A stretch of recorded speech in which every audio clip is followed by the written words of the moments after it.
కాంగ్రెస్ పార్టీలో గురించి మాట్లాడుకుందాం. ప్రత్యేకించి ఇప్పుడు 3 ఎస్సీ రిజర్వ్ స్థానాలు ఉన్నాయి. దీనికి సంబంధించి మాదిగ సామాజిక వర్గానికి టికెట్ ఇవ్వలేదనేటువంటి ఇష్యూ నడుస్తోంది.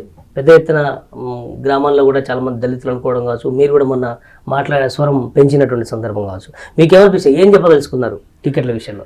ఇప్పుడు నేను ఒక దళితుడిగా 30 సంవత్సరాలు ఎమ్మెల్యేగా పనిచేశాను. మరి 6 సార్లు గెలవటం అంటే మాటలు కాదు. ఒకసారి ఇండిపెండెంట్గా కూడా గెలిచాను. నేను ప్రజామోదంతో బతికిన మనిషిని, మచ్చ లేకుండా బతుకుతున్న మనిషిని, బతికిన మనిషిని. యాక్చువల్గా కేసీఆర్ ప్రభుత్వంలో బాగా సఫకేషన్ ఉండింది. ఎట్లా అంటే ఏందో వాళ్ళ కుటుంబం అంతా ఎగబడి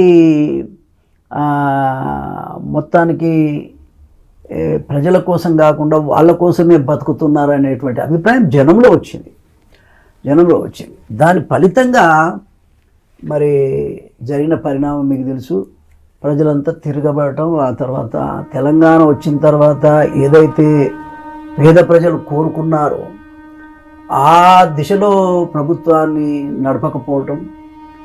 కాబట్టి దాని మీద తిరగబడి కాంగ్రెస్ పార్టీ కావాలని ప్రజలు కోరుకొని తెచ్చుకున్నారు. నేను కూడా అప్పటిదాకా టీఆర్ఎస్ పార్టీలో ఉన్నప్పటికీ అవును, మార్పు కావాలి. సోనియమ్మ పాపం ఆమె తెలంగాణ ఇస్తానన్నది ఇచ్చింది. ఆమెకేమీ పాపం న్యాయం జరగలే తెలంగాణ నుంచి.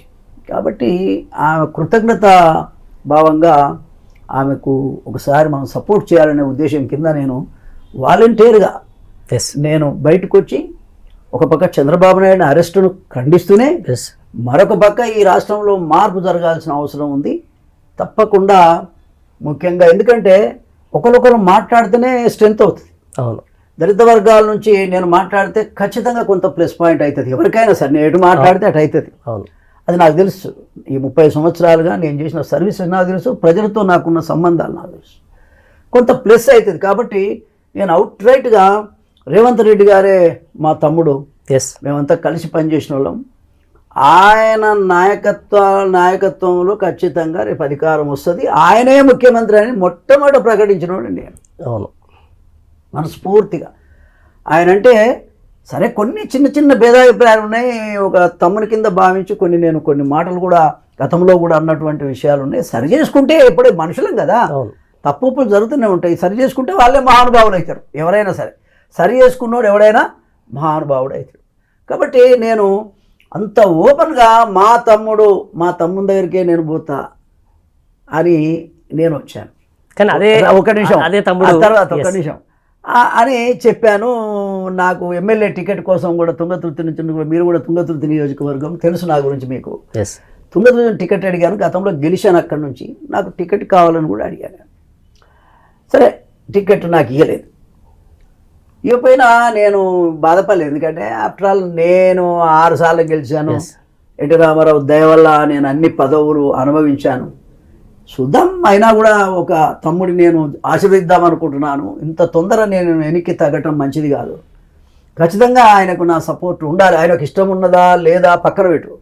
బట్ నేను వన్ సైడెడ్ లవ్ లాగా నేను వాలంటీర్గా సపోర్ట్ చేసి నాకు సందర్భం ఎప్పుడు లేదు. రాజకీయ నాయకుడు ఒప్పందం లేకుండా, అది అన్ని వినాలను, ఒప్పందం లేకుండా రాజకీయాలకు రాడేవాడు. స్వార్థం చూసుకొని వస్తారు. నేనేం స్వార్థం చూసుకోలేదు. నేను వాలంటీర్గా డిక్లేర్ చేసిన టికెట్ ఇవ్వకపోయినా మన ఐలయ్య గారికి ఆలేరులో, మన ఎవరైనా అనిల్ కుమార్ రెడ్డికి భువనగిరిలో ఓపెన్గా సపోర్ట్ చేసి వాళ్ళ గెలుపుకు కారణం అయితే నేను అయ్యాను. అయినా నేనేమల్లి ఒక్కరోజు కూడా నాకు రాలేదనే బాధను కూడా నేను ఎక్కడ వ్యక్తం చేయలేదు నేను. సరే, ఎందుకు అంటే ఒక ముఖ్యమంత్రి కావాలనుకున్నాం, ప్రేమతో కావాలనుకున్నాం.